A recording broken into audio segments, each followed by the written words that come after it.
So, our next speaker, Richard DeDomenici.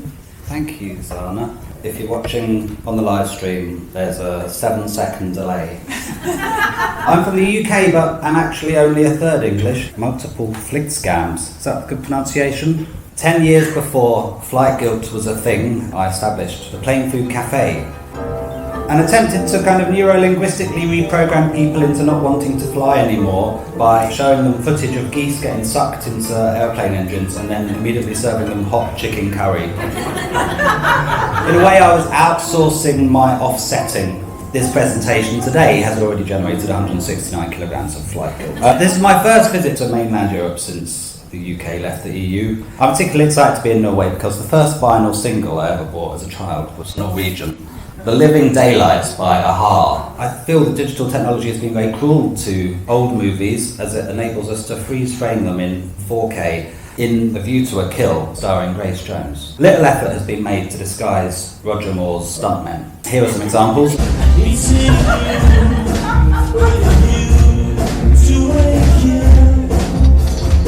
So, to celebrate A View to a Kill's 35th anniversary, I was planning to Photoshop Roger Moore's face over the stuntman, possibly using this 3D model of Roger Moore that I found on the dark web.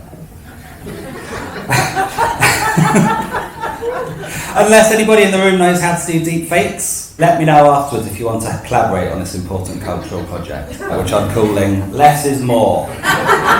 Deep fakes delegitimize real videos, which means that we can now make our own homemade pornography, yet still maintain complete plausible deniability should my grandmother ever accidentally see it. I'd like to apologise for the failed British liberation of Trondheim in 1940.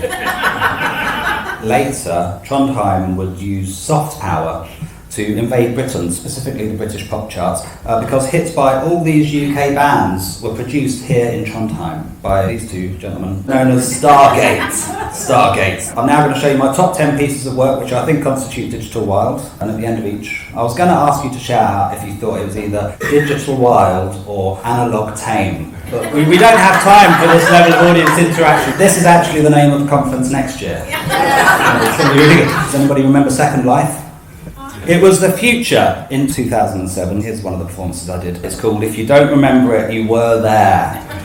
And it was about post-traumatic stress. We threw ourselves off a virtual World Trade Center that we found in Second Life, and it was a cathartic gesture. It was an idea that I tried to do in real life, but that people refused to fund. 5 years after we did this in Second Life, the idea would win a prize, the Public Live Art Second Chance Fund. Já, mér finnst það að vera góð og skrítið. Ertu búinn að sjá 9/11? Já. Mér finnst það góð hugmynd að því lítið til sko fyrir svona. Það enginn sem fundar það. For that prize I was awarded 200,000 Icelandic krona, but I've never received that money, possibly due to the Icelandic banking crisis. I attempted to build a maze out of shipping containers, that didn't quite work, and in this performance I'm wearing a pixelated mask of my own face. And here's a notice of disciplinary action that I received from Second Life afterwards for disturbing the peace. It turns out you can get into just as much trouble for making performance art in virtual worlds as you can in real ones. Some of these projects though I have managed to make in real life, such as the pixelated mask of my own face, in a performance called Megapixel. Soll das jetzt Kunst sein? Ja, Kunst. Ja, Kunst. Because under the Freedom of Information Act, citizens are entitled to request footage of themselves recorded on CCTV cameras. However, under the Data Protection Act, CCTV operators are also legally obliged to protect the identity of third parties by pixelating their faces. So my performance was designed to help ease this expensive and labour-intensive procedure, which is often cited as a justification for denying such freedom of information requests. Last August in London, the owners of King's Cross were investigated for using facial recognition software without permission. 4 months before this story leaked, I added 7 additional eyes to my face and walked around the privatised King's Cross estate, pointing out CCTV cameras. And I cite this as evidence of the shamanistic properties of performance art. Produced in Trondheim. Also, last summer a video went viral of a salmon cannon. Did you see the salmon cannon? And so I would like to demonstrate for you a new skill that I developed. I've not tried this before.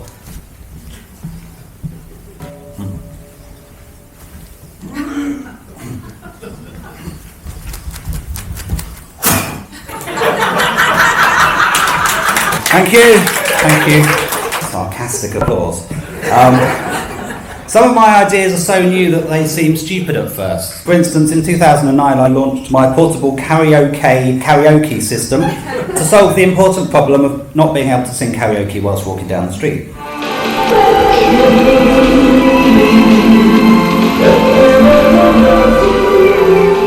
The prototype worked quite well, but unfortunately it closely resembled a bomb vest.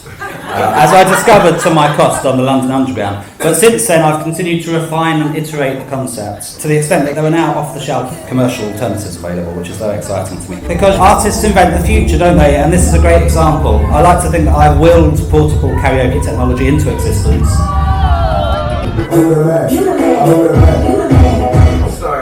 In 2013 I launched an alternative cryptocurrency called Nitcoin, which involves learning a proprietary method of crochet. Ready-made Nitcoins are also available to buy directly from the bank. and each Nitcoin will employ a unique security feature to avoid money laundering. I'm in a traditional Chinese park in Guangzhou, listening to the dulcet traditional sounds of Samantha Mumba. It's one of the most remarkable things I've ever seen. That song was produced in Trondheim as well, and royalties from China clearly made Trondheim a very rich and expensive city. That pedestrian over there who ruins the effect. When I was in China, I became very interested in the notion of shanzhai, a specific term that relates to modern counterfeit products, but also to something more traditional and old-fashioned, with connotations to Robin Hood. Last year I did my first American Redux at South by Southwest, which has just been cancelled in case any of you are planning to go there next week. I know you guys at the front were. Is it too late to cancel this conference, I was wondering. I've yet to bring the Redux project to Norway. Here are some blockbuster movies filmed in this country, including the most recent James Bond film. One day I hope to Redux an entire Eurovision Song Contest.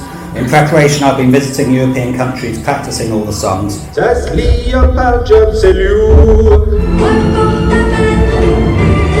I'm going to do Norway tomorrow. Fucks biz.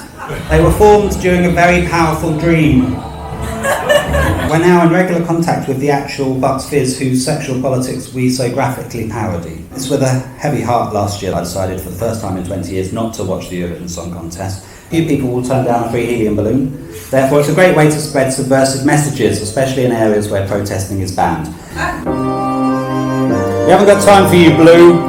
Now, this may look like an unassuming street cabinet. It's a little bit cramped. The next version will be much larger, and if successful, has the potential to destabilise the London property market.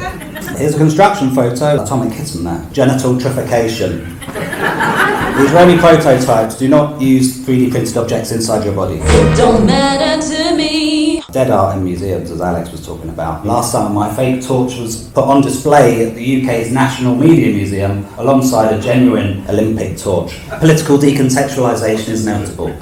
If all innovation eventually becomes convention, then it's the job of the artist to keep on inventing, right? I do, however, plan to take this performance to Tokyo this summer. Even if it's cancelled, I'm still going to go. I'm just going to hold my own Olympics. My postmodern pyramid ley line that I discovered between Manchester and France last year. I don't know what that means. I know. I've recently been writing lyrics to popular instrumental American television show theme tunes in the hope that I can recoup 50% of the songwriting royalties.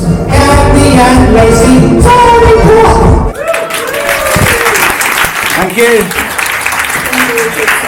No, thank you. Yes, Renate. What song are you doing tomorrow? Oh, there's so many great Norwegian Eurovision hits.